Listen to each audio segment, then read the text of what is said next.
네, 이번에는 중국 증시 보겠습니다. 어제 중국 증시 상해 종합 지수는 올랐고 심천 지수는 내렸는데요. 이 금융주가 두드러진 가운데 오늘은 어떤 모습 보여줄지 짚어보겠습니다. 하나금융투자 김준범 연구원 연결되어 있습니다. 네, 김 연구원. 네, 안녕하세요. 네, 어제 중국 마감 주춤한 모습을 좀 보였었는데 어떻게 마감됐습니까? 네, 전일 중국 증시는 오전에 크게 하락하는 모습을 보이다 오후에 회복하며 하락분을 다소 만회하며 장을 마감하였습니다. 상해 증시는 0.24% 상승한 3,444.67포인트, 신천 증시는 0.73% 하락한 11,303.97포인트로 마감하였습니다. 중국 증시는 오전장부터 힘겨운 장세였습니다. 장 초반 금융주의 상승으로 증시가 버티는가 싶더니 IT 및 재료주들의 큰 하락으로 장세가 주춤했습니다. 그러나 오후장 거래 대금이 늘어나며 상승폭을 확대하다 장 막판에 후문조세를 보이며 마감하였습니다. 거래 대금은 상해와 심천 각각 3,165억, 2,934억 위안으로 상해 증시는 전일보다 약 10% 상승하였고 심천 증시는 약 2% 하락하였습니다. 또한 후구통과 선구통은 순유출로 돌아서 각각 2.93, 3.51억 위안씩 빠져나갔습니다. 전일 A주 시장 내 상해와 심천 거래소의 희비가 엇갈렸는데요.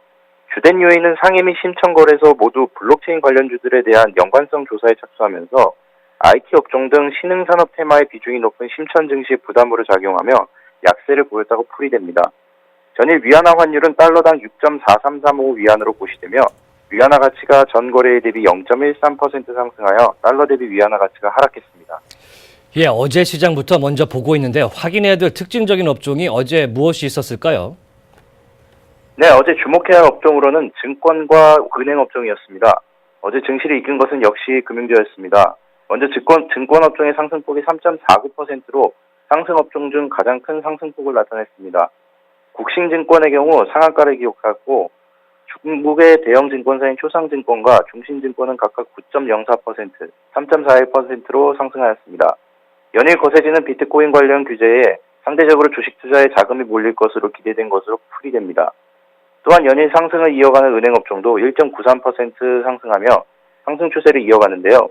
전일 중앙은행인 인민은행의 자금 공급과 1월 25일부터 선별적 지급 준비율 인하까지 소식까지 은행 업종의 강세를 나타낸 것으로 풀이됩니다.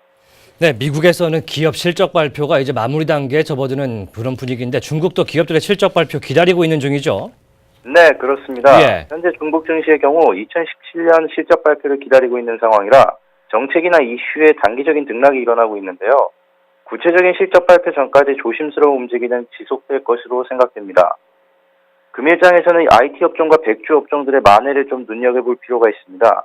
백주 업종의 경우 기주 모태주를 기준으로 오량액, 수정방 등 어제의 하락분을 만회할지 지켜봐야 할 것 같습니다. IT 업종의 경우 비트코인 관련주를 비롯해 소재 부분에서도 반등을 기대해 보셔야 되겠습니다. 특히 지금의 장세는 봄 장세로 봄 장세에서는 섹터별 변동이 큰 시기인 만큼 주도 업종의 전환이 이루어질 수 있는 부분에 대해서도 꼭 확인하셔야겠습니다. 네, 최근에 2018년 올해 관련해서 중국의 PPP 프로젝트가 대규모로 진행될 것이라고 전해 들었는데 이것은 어떤 내용입니까? 네. 중국의 2018년 계획된 PPP 프로젝트는 약 20개 성에서 집계되었습니다. 먼저 이 PPP 프로젝트에 대해 설명을 드리면 민관 합작 투자 사업으로 공공 인프라 투자와 건설, 유지 및 보수 등을 도맡아 운영을 통해 수익을 얻는 사업을 말합니다. 중국 여러 성에서 발표된 PPP 프로젝트 계획은 대부분 기초 인프라 건설, 대형 중점 프로젝트 운영, 민생 분야에 대한 작업 등을 위주로 진행할 것이라고 밝혔습니다. 이러한 대규모 프로젝트의 건설과 업그레이드로 매력적인 투자처를 부각시켜 투자자들의 이목을 이끌려는 것이 중국 정부의 계획으로 분석됩니다. 네, 일단 PPP 프로젝트가 중국의 공공 인프라 투자 사업인데 이 구체적인 내용을 좀 들어봐야겠습니다. 주가에 좀 반영될 여지가 있겠지요? 네, 특히 2018년 PPP 프로젝트는 규모 면에서 상당히 크게 증가한 것으로 분석됩니다. 특히 서부 지역에 대한 기초 인프라 건설 및 공공 서비스 프로젝트가 많아졌다는 것이 특징입니다. 다만 프로젝트 운영에 현재 중국 지방 정부들의 부채 상황이 생각보다 좋지 않아 프로젝트에 참여되는 기업들이 해당 프로젝트의 내용이 공시됨에도 불구하고 주가에 바로 반영되지 않았던 이유라고 분석됩니다. 그러나 지방정부의 부채와 관련하여 중국 정부의 리스크 관리 부분에 정책적인 부분이 작용을 한다면 2018년 큰 테마로 작용해 주가에 반영될 수 있는 여지가 충분히 있다고 생각됩니다. 금일장에서는 건설 분야와 PPP 프로젝트의 수혜를 받을 수 있는 환경 섹터에 주목해 보셔도 될 것 같습니다. 네, 건설과 환경 섹터 한번 주목해 보겠습니다. 지금까지 하나금융투자 설릉금융센터의 김준범 연구원이었습니다.